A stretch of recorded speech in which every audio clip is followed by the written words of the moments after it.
So here's drills I do almost every day to get out of low back pain, strengthen my hips, improve my hip mobility that's gonna transfer over to strength training and athleticism. You probably haven't seen these, but check this out and start applying it to your day. So here's the thing about, like, I've shown and I've done a lot of different mobility drills, done a lot of videos with mobility drills, but I wanted to dive into stuff that I do that I think is more important as far as creating strength through ranges of motion, right? So I think passive stretching is great. I think it can be very helpful, but this is the stuff that's the best bang for your buck. And so I'm going to take you through about 5 or 6 different exercises that I do consistently throughout the week that have helped my, I've had a really bad back injury 15 years ago. It's kept my back healthy, gets me out of tightness, irritation, has really improved my hip strength and mobility. And I want to just share it with you. And you've probably seen this stretch. It's called the couch stretch, but a lot of times people will just kind of hang out here. And hey, look, I'd rather you're doing this and just hanging out here than not doing it. But what I would highly recommend here is to be able to start creating tension. I call this it's the FRC method, but pails and rails. So I'm gonna first hang out here anywhere from 30, 60, even 90 seconds, just in a stretch position, right? So it's gonna be quite uncomfortable, not a crazy uncomfortable, but uncomfortable, right? Where it's I'm feeling that stretch. And after that 30 to 90 seconds, if you have time, preferably do longer, right? I'm now going to push into the pad. So I'm gonna push my foot down for 10 seconds. I'm gonna ramp it up. So push down, 10, 9, 8, 7, 6, 5, 4, 3, 2, 1, relax. Okay, and now I'm gonna try to pull it off. Now I won't be able to, but I'm gonna activate these muscles that are trying to pull it off. Same thing for 10 seconds. 10, 9, 8, 7, 6, 5, 4, 3, 2, 1. Relaxing. A lot of times, you might have to have your foot lower because you might go into cramp city with a hammy on this one, right? And I would do this again, meaning when I say again, now I should be able to get a little more stretch on this, right? And then I would hold another 30 seconds, 45 seconds, and I would repeat that, right? Push down for 10 seconds, pull for 10 seconds, maybe even repeat for 3 sets of that. And I do that on both sides. Now, what's happening here is that I'm creating force, right? So again, there's force absorption, there's force creation, and I'm creating that control of strength in those end ranges. When it's passive, we're not creating any tension, right? And this becomes a lot more helpful when we're building hip mobility and improving that with our hips. Okay, so that's gonna be one. The second one is the pigeon, and I'll usually do it on the ground, but for most people, we'll elevate it. And we're gonna go through that same methodology, right? Where I'm gonna go into my pigeon position. And then maybe you'll be even more elevated. Ideally, if you can get that kind of knee aligned with the hip, but if you're really tight, you might have to bend the knee a little bit. You might have to put a yoga block under your knee if you're really tight because you don't wanna feel any twisting at the knee. So that's one variation, right? Like if you're here and you're like, whoa, I'm feeling some twisting at the knee, elevate that knee, right? Put something underneath it. Now you'll still get that nice hip stretch, okay?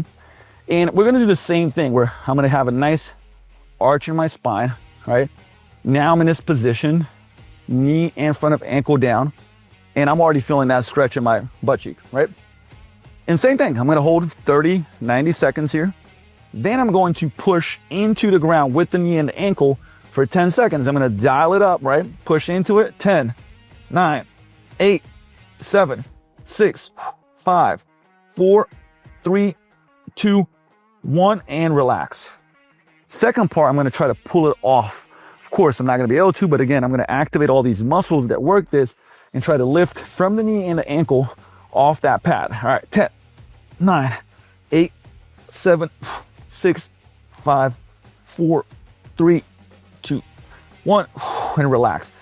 And now automatically, wow, look, right, much more comfortable being in a deeper position. I'd hold that deeper position, 30 seconds, 45 seconds, and then I'd repeat. Push, pull, again, 2 to 3 rounds per side. If you got time, you can go through that, a couple of times, okay? But now, I've shown you kind of opening up, not just, again, hip here, but also butt cheeks, external rotators of the hip. Now we're gonna move to part 3, which is this one, done on the ground, works really well, easy to set up, where again, we got 90 position here, 90 position here, okay? And unlike, what we just did, we kind of went into that front hip. Here, we're gonna go to that back hip. So I'm gonna try to turn the belly button to my knee. Now, if you can, you're gonna stay upright, okay, as upright as you can. But if you just don't have that range of motion, you might have to lean back a little bit. And what you're gonna do is try to turn these belly button to the back knee, and you're gonna feel a stretch on this side. So I want you to feel it on this side, okay? Not on here, but this side. So again, if you're feeling it on the back side, maybe you have to lean back a little bit. And now when you turn it, you're feeling it here. I'm gonna do the same thing, right there. Okay, and I'm gonna hold it for, again, 30, 45, 90 seconds, ideally longer, right? 90 seconds if you got time. Just breathing, again, don't hold your breath. And then I'm gonna do the same thing where I'm gonna push my knee into the ground and maybe even try to lift this up. But mostly let's push the knee into the ground at first, right? So I'm holding it for, let's say I've just been here for a minute and a half. Now I'm gonna push down hard as I can. 10 seconds. 5, 4, 3, 2, 1. And breathe out, relax, and watch. Now I can get more rotation. Excellent. Now I'm gonna hang out here. Again, 30, 45 seconds. And then repeat that. 10 seconds, push down, breathe, and rotate, right? 2 to 3 times. So now we're training internal rotation. So internal rotation is this part, right? Where the hip internally rotates, right? When we're doing that one, that's external rotation, okay? Which most people just don't have much of. And we're not only we're getting stronger in that end range because we're pushing into the ground, pulling, pushing, pulling, right? Force, it's like cells communicate through force. So rather just being a passive stretch, and again, nothing wrong with that, we're getting more bang for the buck here, right? Number 4 is going to be a adductor stretch, the frog stretch. And we're gonna do that same thing where I'm gonna go as wide as I can. Again, that might look different for different people, by the way, right? Ankle, knee aligned. So as far as I can go in a first run, push my hips back until they can't go back any further. And same thing, we're gonna hang out here for 30 to 90 seconds, longer if possible. Breathing, remember, the tendency a lot of times when you get the folks in this position is that they'll just kind of hold their breath, but you wanna just be breathing here. Once that, 30 to 90 seconds is up, we're gonna start pushing through the knee and the ankle into the ground as hard as we can, but not 0 to 60, right? We're gonna ramp it up, 0 to 10, right? And then we go 10, 9, 8, 7, I'm pushing hard as I can now. 5, 4, 3, 2, 1, relax. Now I'm gonna try to pull it off the ground. Obviously I won't be able to, but it's gonna engage all these muscles here. So I'm gonna rip it off the ground and go. 10, 9, 8, 7, 6, 5, 4, 3, 2, 1, and relax. And now, guess what? I can get a little deeper into that position. You can see how I got a little wider. And now I'm a little wider, and I'm doing that same thing, 30, 45 seconds, 60 seconds, and repeating 2 to 3 times. Now this one, you always want to kind of slowly kind of come out of it, right? No sudden movements, but we opened up and strengthened the adductors in that position. Now, while we're here, right, because a lot of times with back stuff, people will say, hey, I got a tight back, I do believe, there's the cat-cow, okay, which you guys have seen, that's this. And I'm really a big fan. I don't have bands with me right now. What I a lot of times do, run a band across my back, hold it down with my hands so I get something to push against. But it's very useful. Anytime I've had back pain, when I have clients with back pain or just irritation, this is like the first thing I do in the morning is create flexion through the spine. So imagine that I'm starting in a very arched position here, okay? And then imagine every vertebrae. So this is not meant to be fast. It's like every vertebrae one at a time, I'm going to start flexing it. And this is slow and subtle. You can see how I'm like really thinking about every vertebrae. Slowly segmenting. It's called spinal segmentation, right? And usually when I do this with a client, I'll tap the vertebrae. I want them to kind of push up. And it's challenging, but what ends up happening is we're getting all that movement now in every one. And it'll take me maybe even like a minute one way or more This is a huge stretch, nice stretch in my low back here. And then I'd go back and start extending every one of those. So now you can see from the low back, I'm starting to extend.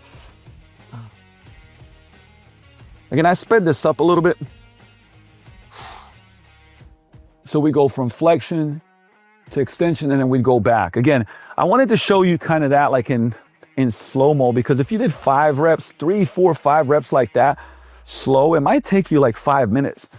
But man, your spine will feel so much better, right? And this kind of plays along, because if your low back is all gunked up, a lot of other things are gonna not be moving the way that you want them to move, right? So those drills, when I say every day, you could do them every other day, but just do them frequently to see how much better your hips will feel. Now I'm showing you one last drill we're gonna do against the rig, and I'll show you a regression for it if that's too challenging for you right now. That would make this kind of compilation of hip drills that'll make your low back and hips feel better. Now this drill, I absolutely love it. This is hip cars, and I'm gonna show you a simpler version on the ground as well. But if you can do it standing, I do love it standing. The reason why I'm hugging this rig, you're like, why is this guy hugging a rig? Is because I'm gonna give myself a constraint, right? So the constraint is most people will cheat and kind of get their hip away from this, right? So I'm gonna push my hip into the rig, and I wanna keep it next to it. So hip cars is like controlled articular rotations. I'm gonna take my hip through complete ranges of motion, and this is gonna look different for different people, right? I've got pretty mobile hips. Some people will have a tough time with this and not get as much range, and that's okay, right? You just wanna keep working on it, okay? So I'm gonna go up against this, create a lot of tension. So this is what's important. Abs are tight, shoulders are tight, chest is on. I just want this to move through its full range. And here's the deal, okay? This is a bonus where I'm gonna start in externally rotated position. So bring my inside of my ankle up as high as I can, right? Okay, this is what I can get. Remember, abs are on, this butt cheek's on, and I'm gonna bring this up slowly to the highest point possible. From there, I'm going to bring the ankle to the outside as high as I can. This is all I can get. And now I'm gonna come around. Again, I'm now having all this body language, all the way into extension, point that knee down, and then bring it back up to neutral. Again, turn the ankle in. Notice I'm still pushing my hip into that rig. So this really keeps you honest, right? This is as high as I can go. I did leg day yesterday, so everything's toasty. Now this is harder than it looks, right? Drive that heel out, come around, keep that rib cage down, don't compensate. Ooh, butt cheek on fire. And I'd repeat. Now you can even start, you can take it down a notch and even start without that external rotation and just start here, right? Knee comes up as high as you can, internally rotate it. Sometimes what I'll do, I'll help myself right here and come around as much as I can. And back. All right, so what we're doing is really taking that hip through its full ranges of motion. Now, standing is a little bit harder. So let me show you on the ground what that looks like in a quadruped position, right? This is all fours. And for beginners, this would be a starting point, right? I'm going to do the same thing where I'm going to be on all fours. I'm going to drive this knee up without my back rounding, okay? And I'm going to bring it up as far as I can. Then I'm going to start turning that ankle up, bring it around, and then back in. Again, up, drive it up like a fire hydrant, start rotating my quad like a rotisserie chicken, bring it back, and bring it through again, right? And the thing is nice and slow. I probably sped this up more than I should have, right? 5 to 6 reps, plenty. If you're doing extremely slow, owning the position, not using momentum, right? Very, very important factor here. Because what we're doing is teaching our hip to flex, externally rotate, internally rotate, extend, right? Do the things it's supposed to do so that you're not having all this body language. And that's usually the problem when you're having hip or low back issues, right? And because of that, again, it's like using these drills ideally daily, But if you can even start doing it 3 days a week, 4 days a week, going through the sequencing that I just showed you, man, do it for 30 days and then let me know how you feel. Because it's not just day to day how you're gonna feel. It's gonna be like when you're lifting, you know, you're gonna see changes in your mobility and strength. So plug those in there, let me know how you feel. And for more tips to look, feel, perform more like an athlete without the nagging aches and pains, make sure you subscribe to this channel.